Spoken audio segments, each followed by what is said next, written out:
Hi, welcome to AntKast by Ant Group. This is a podcast that brings you deep into conversations with global thinkers, innovators, and entrepreneurs on the latest technologies and how they're shaping our lives for the better or for the worst. I'm your host, Paul, coming to you from Hangzhou. Our guest for this episode is Wendy Shi. Born in 1997, she is currently a multilingual esports host for LPL, the Chinese professional league or League of Legends. For those of you who are unfamiliar with this subject, League of Legends is one of the biggest games in the esports industry. And last year, Wendy interviewed the winners of the 2021 World Championship, which during the finals, peak live viewership reached 73 million. Esports will be one of the 37 sports to be played at the 2022 Asian Games held in Hangzhou. And according to market research, monthly esports viewership is expected to reach 29.6 million in 2022, a 11.5 increase from 2021. Although becoming more and more mainstream, more stories need to be heard from those who are working in this industry. So let's hear from Wendy and her passion for esports. Welcome to the show, Wendy.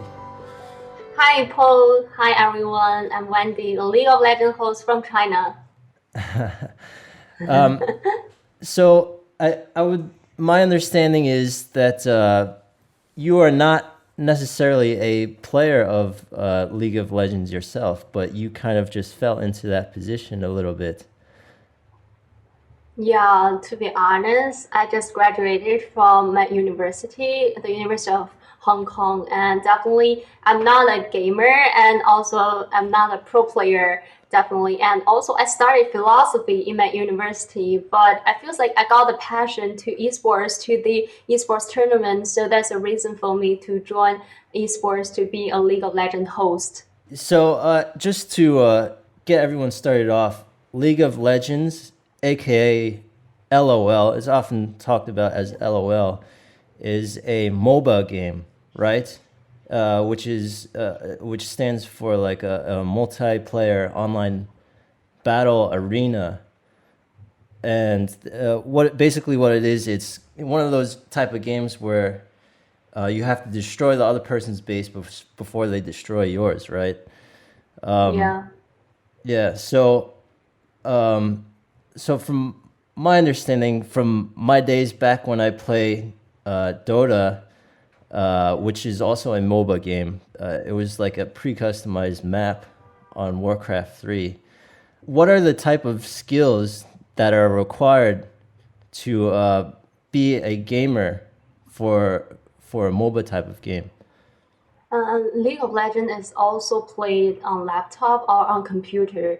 We got a mobile version. We call it the Wild Rift, but mainly for League of Legends, we still use it in the computer. I feel the mode is very similar to Dota, to this kind of mobile games. So in order to be a professional player, you really need to have a very high mechanics. You need to have the passion to the game itself. And you need to practice like day by day. You really need to put a lot of effort in the games, because I think for LPL, the tournament that I joined in, to be honest, I think the competitiveness is super high. Like we have almost for one player, he needs to play games like twice or 3 times a week. So this can be a bit hard, and you need to really put into very full effort, 100% effort into practicing in order to be a pro player. And you really need to hold the pressure, because played on stage is quite different from play a couple of games every single day as an entertainment. This is their job, so they really need to be very diligent. You be very hardworking. So would you say this is something that can actually be a bit more stressful, or is it something that they really enjoy every second of it? I feel it's very interesting. Like for me, if I just try to imagine if I'm a pro player, play these games 24/7, my life is without this game. I just play it 24/7. I feel like, oh my God, it's so terrible. It's so stressful. But after I interviewed so many players, they told me like they really got a passion. They enjoy playing the game. Even in the off season, they no need to do so many practices, but they still would like to just play League of Legends for most of the time. So I really feel like they got the enthusiasm towards the game. So even outside their own training, they're still playing this game. It sounds like for the fun of it. Many of them. Yeah, maybe in the off season they tried some other entertainment, like also tried some other games. But I feel League of Legends is still a very huge part in their life. So Wendy, tell me about yourself. Where are you from, and what were you doing before your career in esports? So before entering the esports industry, I was started in the University of Hong Kong to study philosophy, and in my second year in the college, I would like to get some internship or something. So I would like to try to get a job from esports. So I just sent my CV to the LPL, and after a couple of interviews, I was able to do some translation job and host jobs in LPL. So that started my career in esports. To be honest, I started my work in LPL since my second year in the university. So before that, I don't have other work experience. LPL is my first job, to be honest. Yeah. So you weren't doing translating before this at all? Okay, so do you think this is like the career that you are settled on? I really enjoy the working experience and also the atmosphere of esports. I don't like the life that can be settled or very stable life. I don't enjoy this kind of works. But I think like for esports, new stuff, new experience happen every single day. So I really like the work in the esports. What do you mean by new stuff happen every day? You mean something exciting happens or something just unpredictable? It's a lot more unpredictable than any other type of work. Yeah, it's unpredictable because every day what I'm facing is the total new games. Every single tournament, every single matchup is unpredictable. Sometimes the team that we treated is very weak, but they still can get the win. They still can, you can see their talents. So I feel like in every single tournament, you cannot predict the result for esports. So that means everything can be a very new experience. Right, and so MOBA is the type of gaming that anyone can win, kind of like with what's called like a backdoor move. Like you need to use your own strategy. Yeah, I remember that in Dota where like you think you're about to win, but then if the other team has just one really strong player, they can really just come back and overcome in just a matter of seconds. Yeah, it's like you really. And so it's kind of like. Yeah, it's kind of like basketball and like it's like a buzzer beater moment, so to speak, right? It just changes the dynamic all like completely. Yeah, you just can't tell who can win until the very last moment, until the nexus got broken.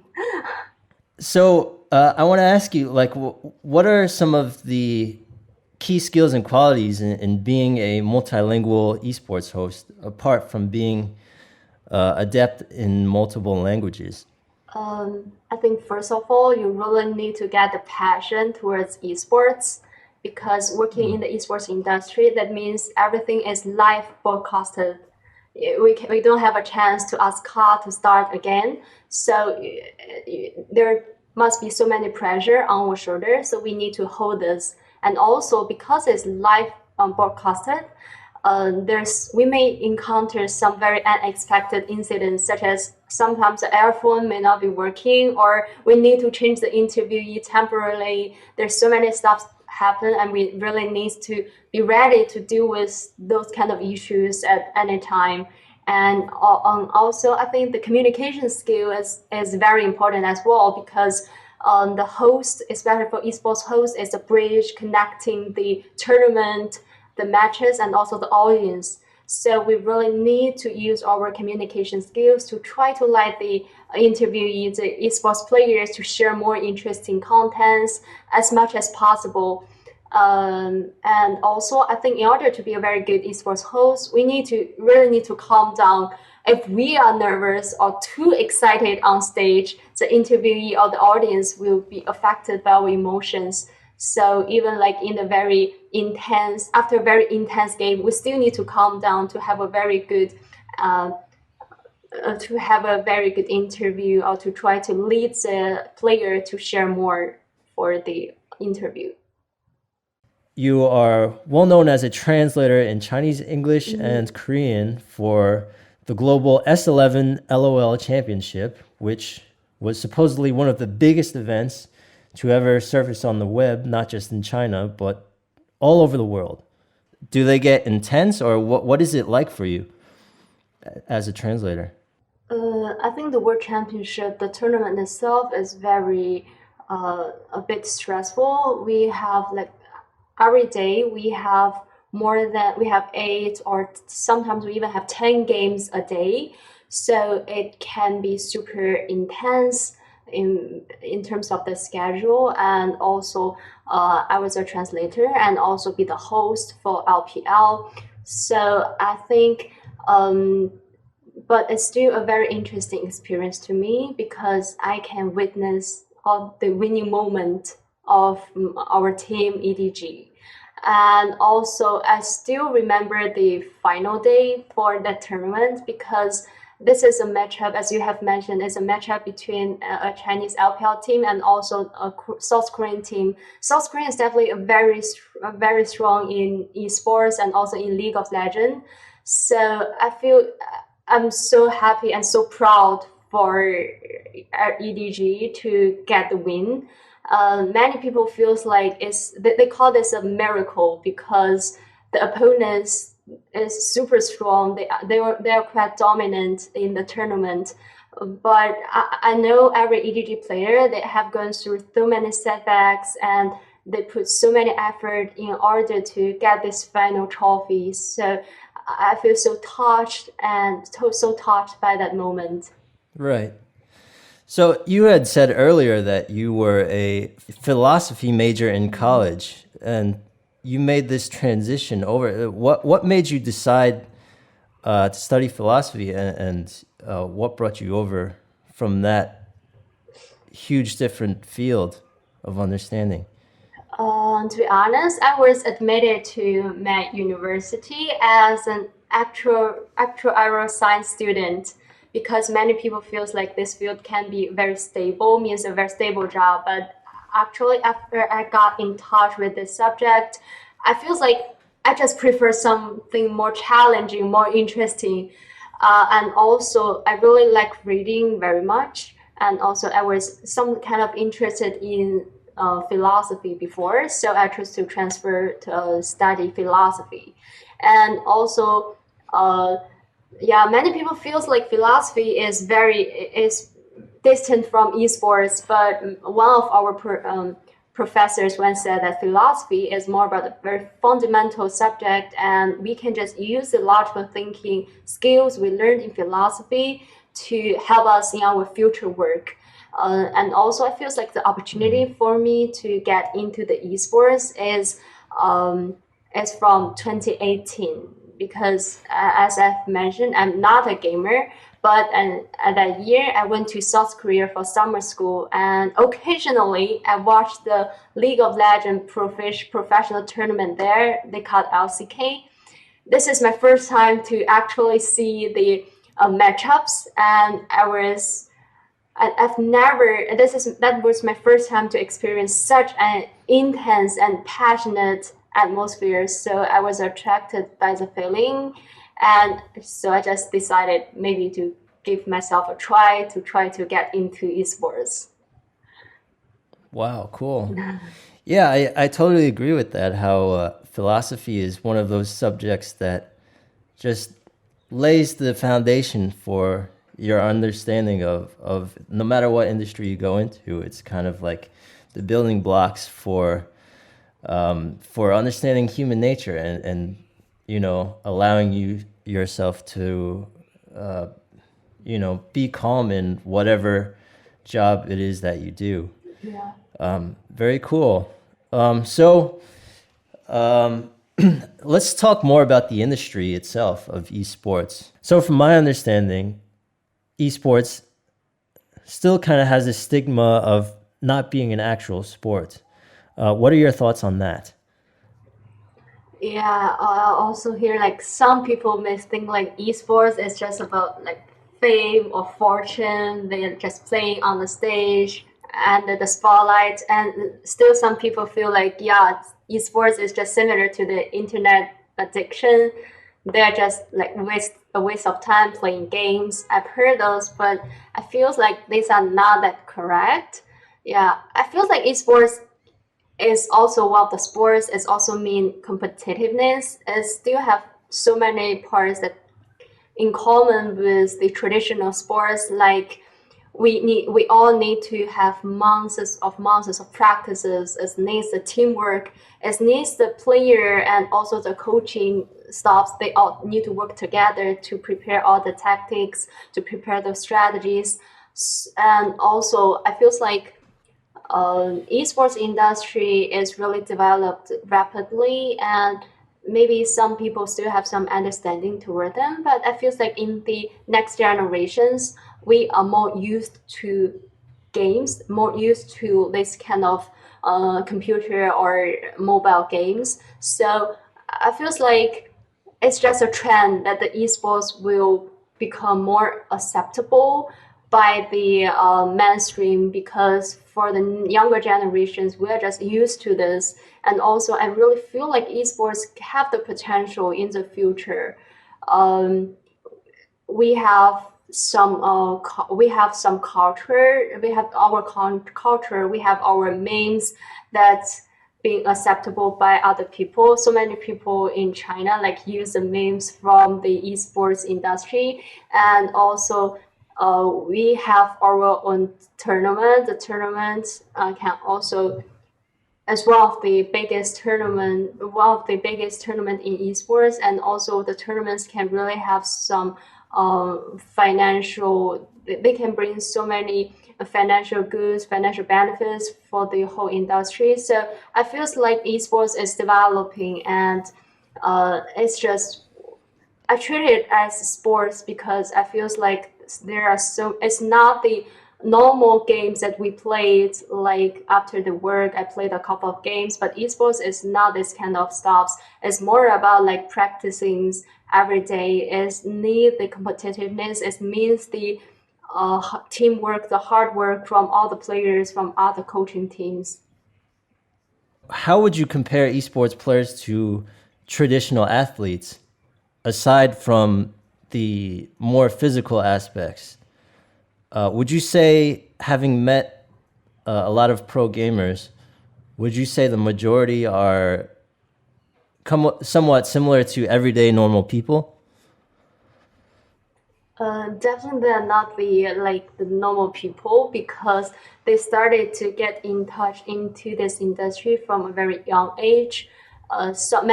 Most of the pro players, they're just around my age, in their early 20s, but we call them veterans.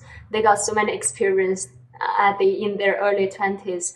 I feel like they are more like, similar to some traditional ethics. They get in touch into this industry at a young age, and to do the very systematic, a very good training for this. And also they got the talent.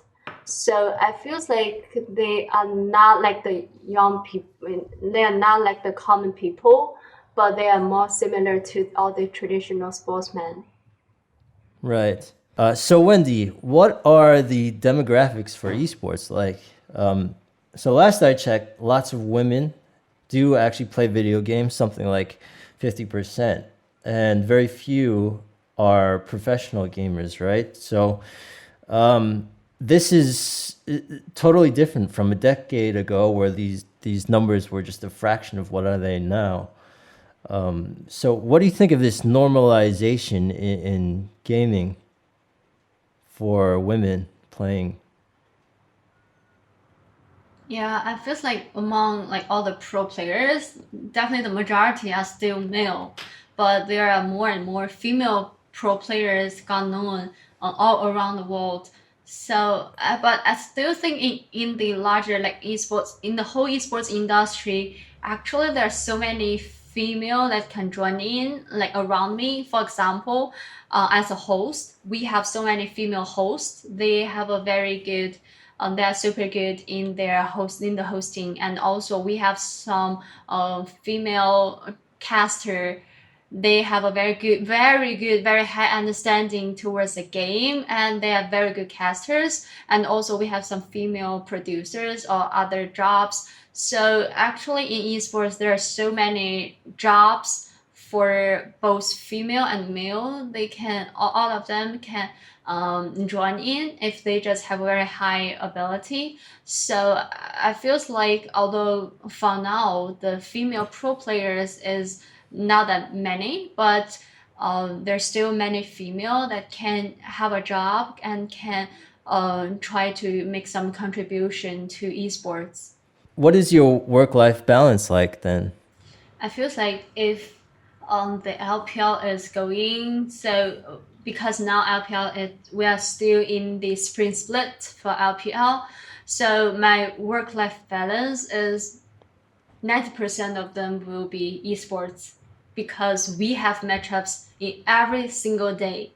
And like for yesterday, we have 3 matchups, 3 best of 3s. The game will start from 3 p.m. So we need to get to the arena to prepare for them from 1 or 2 o'clock.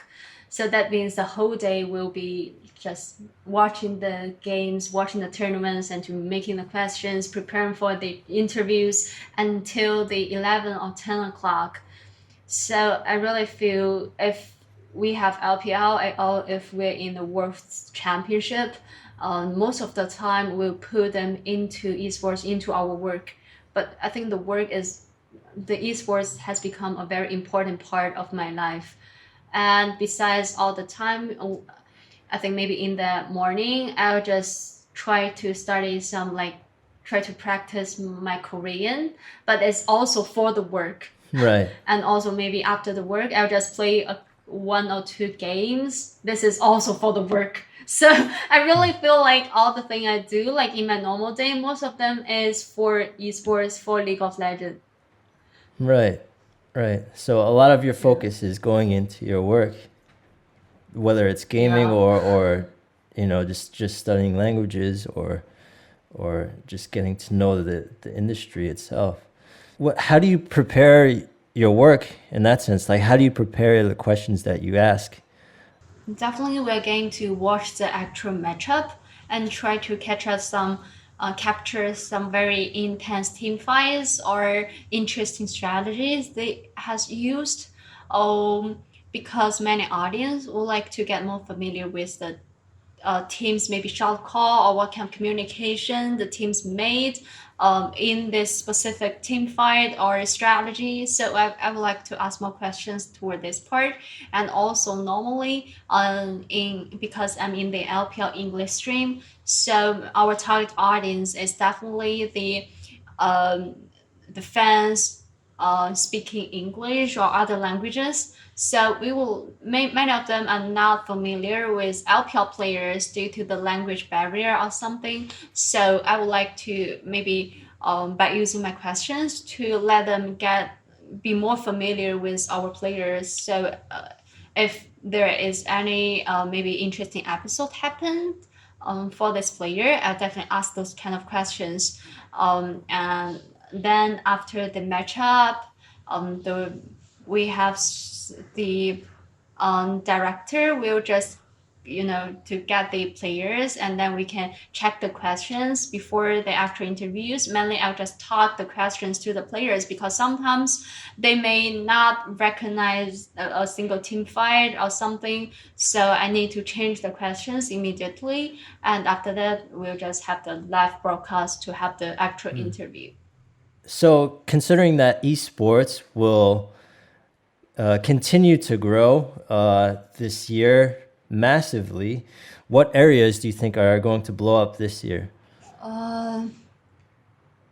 maybe some aspects together with technology, because I still remember like at last year's World Championship for Chinese broadcast, like Bilibili, we have a very special live broadcast. Like we use the AI, so the voices can automatically translate it into subtitles. And also they use the sign languages experts to help translate all the interviews. So this can be a breakthrough of esports. So we can use the power of science to like break down the barrier to like more people to watch our esports tournament. And also in so many games, like in the LPL, we can use big data to maybe calculate the winning rate of every champions, to calculate the or predict the trend of the game. So this can actually help us a lot. So I feel like this kind of technology aspects will still have a very huge development in the future. We still have a very huge potential to connect the esports and technology in our tournament to help the audience to have an even better understanding towards the games, or like it actually can attract more audience in the future by the good use of technology. It sounds like the technology is still, early stages and still developing quite a lot. Do you think it's ever going to be a point where the frame rate of video games will reach the frame rate of real life, like a metaverse, so to speak? I trust that maybe in the very near future, the metaverse can happen, and also we can really. I'm really look forward to the day. So maybe at that time, all the people can use the metaverse to play the game, to play this MOBA. That would be super cool. Like, and also maybe in the future, this kind of technology can also be used in the esports. So maybe the players, after they have chosen a champion, they will just become, in the visual world, they will become the champion and they'll start fighting. So that would be super cool and probably more physically demanding. So they need to practice more, have more physical training. Maybe the metaverse can help the esports to be more likely to be the traditional sports because they need more physical parts. Maybe at that point, as a host, we can just join into the seminars Rift, joining them in near the Nexus to have the interview. Maybe that'd be very interesting. But I hope this can happen in the future, because if this happens, we no need to do any makeups. We can just use our visual image to in the actual games to make the work, to make the interviews, right? So that being said, like it sounds like you're still quite excited for the metaverse. What would your avatar be? Were you able to decide? If I'm thinking about metaverse, I'm still like taking the role of the host. Maybe take the microphone, also pass to the players, even it's not actually working in the metaverse to use a microphone. And maybe I can like no need to do the makeup in the real life, but in this metaverse I can have all the well done makeups, the dresses. I can change the dresses day by day. Like every day I'll change my outfit in the metaverse maybe. So it's basically you without all that responsibility. Yeah. To yeah. That sounds about right. Yeah. So Wendy, do you have any anecdotes or any interesting observations or stories about any of the specific players? Maybe it's the first of all, I think there are so many language talents among the players, like in LPL. Some players are Korean, but their Chinese is sometimes I think it's even more fluent than mine. So there are so many language talents, and also definitely there are so many interesting episodes. Maybe one time in after a best of five, the team they got a win with a very clean 3-0 victory. So before the interview, I talked to this player. He called Angel. I told him like, I'm so happy that you guys, because you were able to win with a 3-0, so we can immediately we can just ended up the work so early. It's around 8 or 9 p.m. But he asked that, oh my God, you should not bring this kind of mindset to work. He really like a teacher, told me, and you need to care more about the viewership of our game. If we have a very intense full set of best of 5, we have 5 games, they must attract more players, attract more audience. So you should focus more on this part instead of like thinking about individual benefits, like be able to like go home earlier.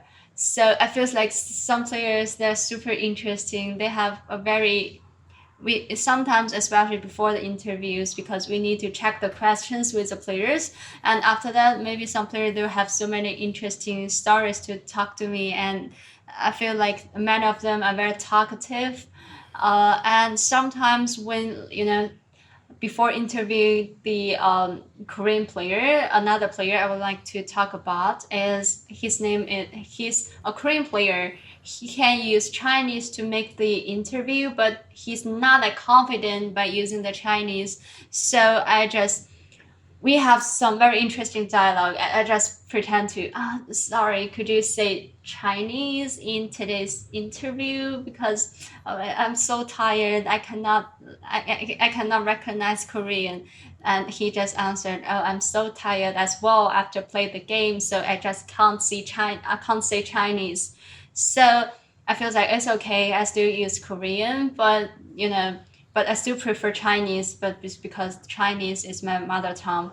But in the actual interview, he suddenly used Chinese as a language. So I feel like, oh, okay, that he's very interesting. So in my work, because they are all teenagers or in their early 20s, so there are so many interesting episodes happen around me. I feel like that, and also this is one of the reasons like I enjoy working in the esports industry.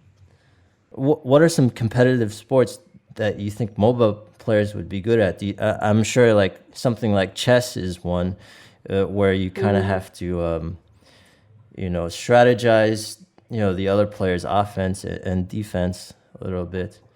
I think with the sports that need the strategy, like the chess you have mentioned, definitely I think they can be played so good.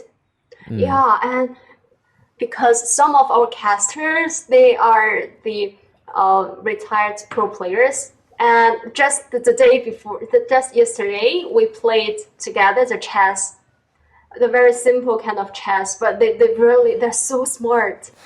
They're so smart, they're so good at doing all the tactics and strategies. Yeah, I just cannot win them. So I feel like the games like chess, they can be super good at it. And some players, they're good at like ping pong. One of the LPL player, he's previously he was a ping pong player, I think, in the second school or something. Right. Yeah, I mean, ping pong and gaming, it's like hand-eye coordination, right? You're constantly training that. Yeah. I do have a friend. He picked up tennis for the first time, and he plays a lot of games, and he was very good at it actually, because it's like your eyes and your hand is trained to follow the ball and just have that constant practice. And and also I think the esports players, they mainly have 2 types. Some of them, they're very good at all the mechanics. They just can play the game so well. I don't know how to say it, but their mechanics is just so good.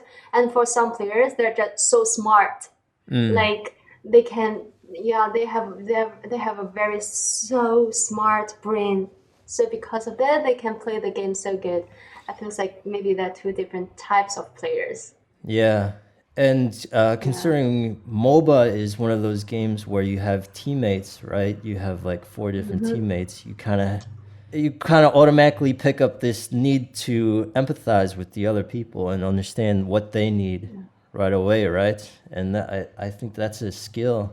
I read somewhere that video games does teach people empathy. Yeah, I totally agree with that because inside the team, maybe because some players, they need to be sacrificed for the strategy, for the game strategies.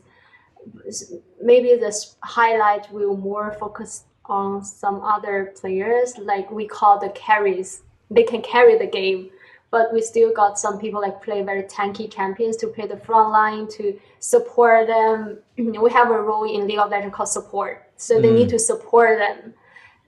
So I really feel like because of this, sometimes they need to be sacrificed. So they really teach them how to do with the teamwork, how to have this empathy. Yeah. Right. So Wendy, your English skill seems like very, I would say top level. It seems quite native to me.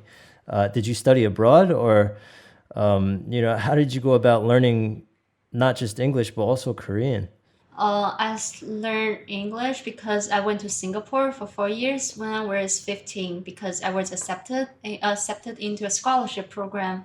And after that, in my university, we still use English for most of the courses. So because of this, I feel like I naturally practice my English skills. And for Korean, it's because I like K-pop.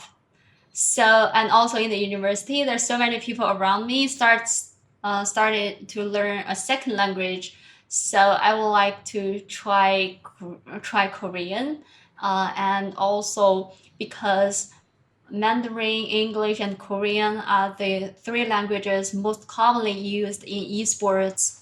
So this also motivates me to learn more Korean after I get into the esports industry. So because of that, I still practice my Korean a lot. I have one question to you. Because to be honest, I was very surprised when the first time I heard you guys would like to make the interview with me. So because I use Alipay every day, definitely in China, but I don't know Ant Group have the interest in esports. And so I'm very curious, why AntKast would like to invite me to join this topic and talk more about esports, all the technology parts. I'm very curious about this. Well, we're in very different fields, but I think we all have the same passion for what we do. Alipay has always been interested in sports, and we've been supporting many sports ventures, including an 8-year partnership with UEFA and our sponsorship of China's women's football. So we'd like to welcome different people from different fields and offer their stories and perspectives, as well as their fields and how they're influencing our lives. And we'd like to communicate with the younger generations a lot more. Oh, and I want to share a very interesting episode because last year, I went to the Hangzhou LGD esports team, their base camp, and they got one stuff called the summer camp. They would like to just invite some very talented young players, and also they're very interested in playing games. They have invited this kind of people to join the summer camp, but after that, there are so many people, I have to say, most of them are persuaded to quit esports. So they naturally lost the passion to esports because in this camp, all the schedule is similar to the pro players. And then they feel okay, playing games is totally different from actually the esports. The esports is a totally another space.